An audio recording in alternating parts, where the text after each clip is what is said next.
Yep, finally we are here. Welcome to my corner of the internet. This is David, and this is my first video on the internet. On this channel, I'll be looking forward to sharing my learnings, sharing my experiences, sharing things that I think will be able to help young people who are in the phase of life like myself. By no means an expert. I have not lived the life before. I am doing a lot of things for the first time. However, I think there are people who would like to um, see other people talk about their experience, something that resonates with them, something they can relate with, and that's what I'll just be looking to do on this channel. And yeah, that's basically it. So I think for this video, I just like to reflect on January because today is the 1st of February. I don't know when you'll be seeing this video, but then today is the 1st of February. I've been meaning to make this video since the 30th of January, but well, better late than never, they say. So here it goes. I think I just want to share some of the things I've learned about life in January because I felt like January was quite an important month for me. And I think one of the first things that stood out to me was that there's always room to start again. And by that, I mean there were a lot of things I started in 2024 along the way, somewhere at the beginning, that I wasn't able to keep up with. However, I think in January, I found out that, well, you can still start again. Like, it's never late to start again. I know there might be that statement is quite subjective, but to be honest, no pressure. You can always start again, no matter how much you failed at something, no matter how you've gotten inconsistent at something. Is never late to start again. Um, I was hoping to. I was hoping to read more books in the year 2025, and in 2024 I think I started a couple of books that I wasn't able to finish. I love reading, but then I found myself just hopping from one book to the other and not actually taking my time to move through and grab the concepts, the knowledge that I needed to apply into my life. And I think in January I was able to finish a book. I was able to go probably 7% of the book I'm currently reading. And yeah, it just made me realize, okay, I shouldn't beat myself up that I couldn't see through last year. I can always start again.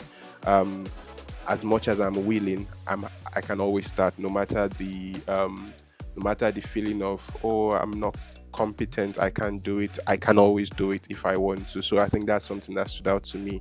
I think another thing that stood out to me based on that point of I can always start again is that I was hoping to better structure my saving and be more consistent um, with how I save. I mean, financially. And in 2024, I found myself dipping into my savings continually. And I was, please forgive the noise. I hope it doesn't reflect in the sound. But then, yeah, I wasn't consistent with my savings, and which was like something that, uh, you know, my conscience kept on telling me, David, you should save, you should save, you should save. It's going to come in handy sometime in the future. I knew that saving was important, but I wasn't as dedicated or committed. It hadn't gripped my heart very strongly. But then I think, well, I started that even in December. So in December, I was able to save intentionally, blocked out the money, so you're going nowhere, you're going straight into the saving pot. And then in January, I was able to do that as well. So yeah, it's never late. The moment you're able to bring yourself to that point of realization, you are good to start. Just start it. Don't overthink it. Don't feel bad that it wasn't possible in the past. The past is now behind. There's nothing you can do to change it. The moment you come to that realization, then jump into action.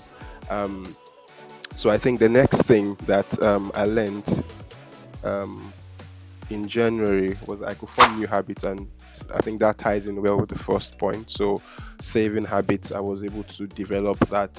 My reading habits, I was able to develop that. So, on my way to work and on my way back from work, I I read the book I'm reading. I continued reading that. So anytime I'm going to work, I ensure to read a couple of pages from the beginning of the journey till I get to my destination. And then when I'm coming back from work as well, I endeavor to also read. And yeah, I found out that I was able to cover a lot. I was able to gain knowledge. I think I felt really good about myself. I could see the knowledge I was gaining. So I do not read storybooks. I do not read fairy tale novels, sci-fi novels. No, I think most of the books I read, I prefer are self-development books, like books that can help me, help my life, like things I could put into action. I think let me put it that way. So yeah, I was able to, I was able to read on my way to work and on my way back from work, and that was like one habit that I enjoyed. Oh my god, I enjoyed doing that a lot.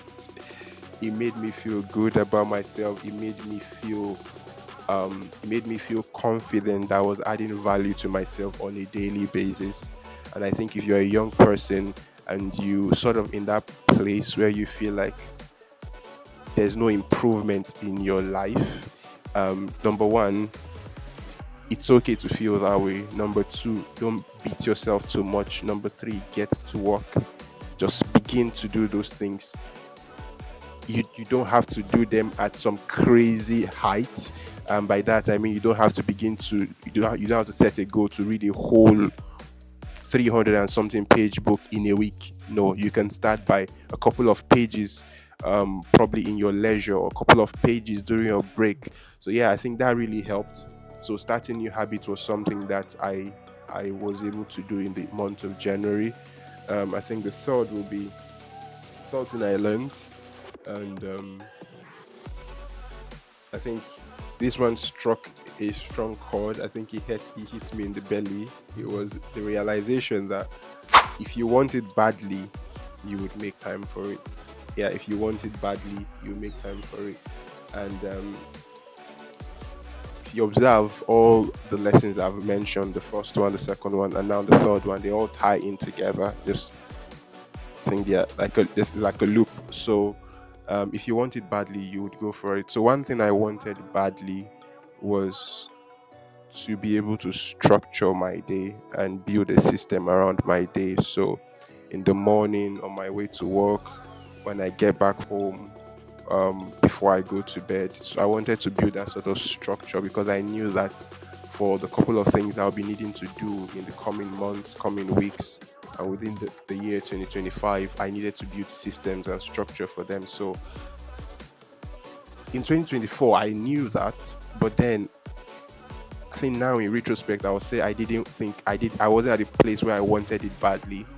But I think in January, there were a lot of things opened my eyes to see that you need these things. So I think it placed in me that hunger to want it badly, and yeah, part of that was the reading culture, the saving culture, and also daily activities I do.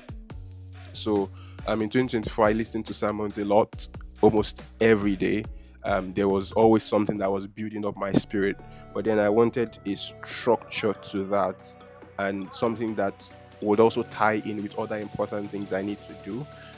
So that because there's always that temptation that where you amplify one than the other, but I wanted to strike a balance. So I think this year I was able to do that.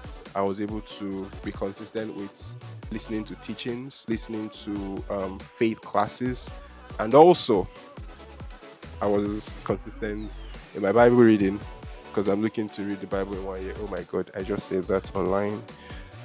Uh, anyways, yeah, yeah, I'm looking to read the Bible because I started last year.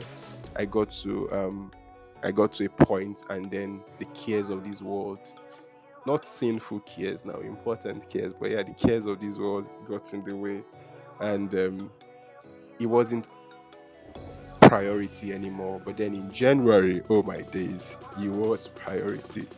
It was priority. Yeah, I think even on the days where I kind of forgot because a lot of activities were pouring down my shoulders. I think the next day when I remember that I hadn't read the allotted scriptures for the previous day. I made sure that I read everything, I think, and then going through it was sort of like an hour plus, and I just had to, because it wasn't going to spill into the next day. So I think I wanted it.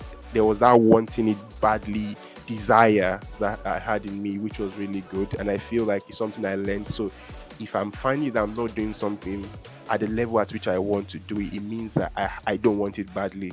So what I need to do is to get myself within the atmosphere where I begin to want it badly. So that's a lesson that I learned. And then lastly, because I think this video is probably getting too long at this point. So lastly, it was quiet the noise. That's something I learned. Quiet the noise. Quiet the noise. So I'm an introvert.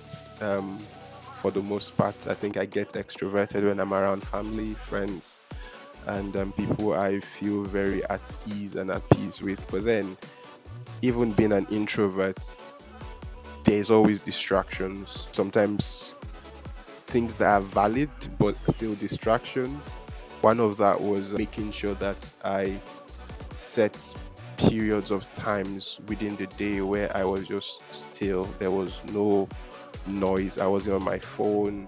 I wasn't watching a YouTube video. I wasn't doing anything work related, because those sort of things I've come to realize that they tend to be distractions to me, even as helpful as they might sound. So I think one of the things I learned was the power of quiet, the power of being quiet and just reflecting, being quiet, meditating, being quiet and strategizing. And to be honest, even just being quiet, let the mind relax, let the mind rest from the up and down that it's been going through all through the day, through all your activities, through all your tasks at work, outside, going shopping and all. So yeah, quieting the mind. I think I'm on the journey of learning that even better. But yeah, I found out that it was really important to me in making sure that my mind was in the right place. It wasn't all about, and I was able to maximize the power of my mind to build things, to see pictures of things that God was showing to me, and to make decisions. Because I think I don't do well when I'm distracted. When it comes to making decisions and distractions, they don't go too well for me. So I think being quiet was something I really found helpful. And so yeah, those are the four things I learned, and they came in really handy. And then in February, that we're already in, I'm looking forward to taking them forward and doing better at them, being more intentional, being more consistent. This is my first YouTube video. It's not going to be the best, I'm telling myself, and I'm going to post it either ways. I think I've been in my shell for the longest of time, because I opened this YouTube channel in August of 2024. So you can imagine how long, and I've been very, very lackadaisical of what I thought it. I've been worried about how would it look like, what will people say. But yeah, here am I, taking the bull by the horn. I'm doing it, and I'm hoping to share more and to share my learnings. And if there anything you want me to talk about, if there anything you think you'd like to hear my view on, feel free to let me know in the comments. I'm looking forward to, I want to see who my first subscriber will be, who my first like is going to come from, and who my first comment is going to come from. So feel free to subscribe, like, share the video, and I'll see you on the next one. Take care.